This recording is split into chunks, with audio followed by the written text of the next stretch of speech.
Welcome back to my channel, guys. So today in this video I'm going to be talking about Project mBridge.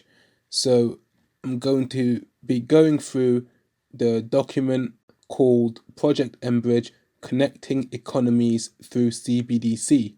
I'm going to try to see if we can answer the following questions. 1. How does mBridge work for CBDC interoperability? 2.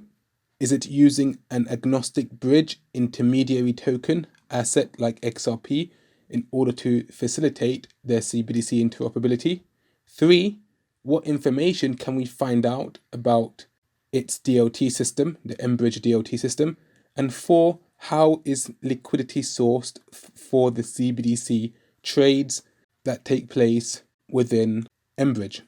So from these questions, we should have enough information to know whether mBridge is the XRPL or using XRP, or whether it's a completely separate DLT system with its own functionality and method for CBDC interoperability. So I'm not going to be going through the entire document. What I'm going to be doing is going through select parts of the document and parts that are relevant to the questions that I want to answer, basically. So let's start off with the executive summary. So Project mBridge experiments with cross-border payments using a common platform based on distributed ledger technology, upon which multiple central banks can issue and exchange their respective central bank digital currencies, multi-CBDCs. The proposition of mBridge is that an efficient, low-cost and common multi-CBDC platform can provide a network of direct central bank and commercial participant connectivity, greatly increasing the potential for international trade flows and cross-border business at large. So you see here, mBridge is a DLT system that can be used by central banks, and central banks can issue and exchange their CBDCs on mBridge.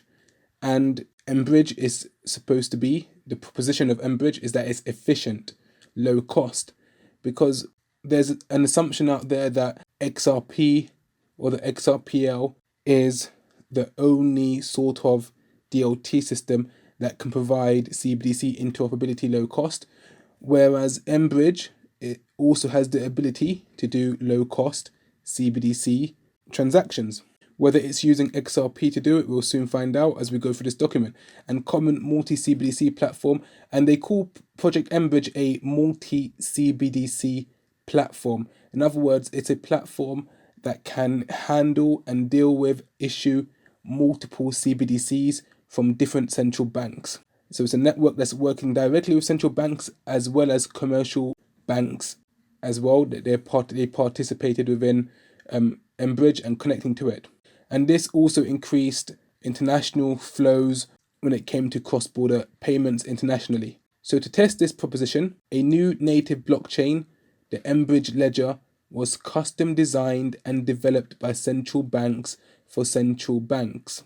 It's interesting here because the people that say mBridge is XRP or using the XRPL, if you just go to this document and read the executive summary, which is at the beginning, it tells you straight away that it's a new native blockchain, and we know that XRPL is an already established blockchain, whereas Project mBridge is a new native blockchain, and it's the mBridge ledger, and it was custom designed, and it was developed by central banks for central banks. So central banks have created and designed their own mBridge ledger for themselves to serve as a specialized and flexible platform implementation for multi-currency cross-border payments.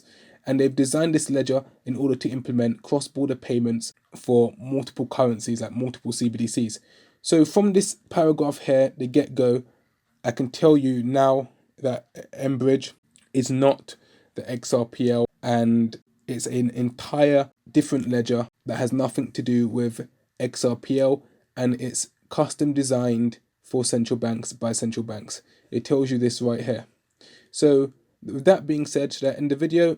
No, of course not, because it's important to understand, in my opinion, different alternative solutions out there that can also do what the XRPL is proposing to do, which is CBDC interoperability and so on. So let's look at mBridge. Let's see how it functions, whether it's a threat to the XRPL or a competitor to the XRPL.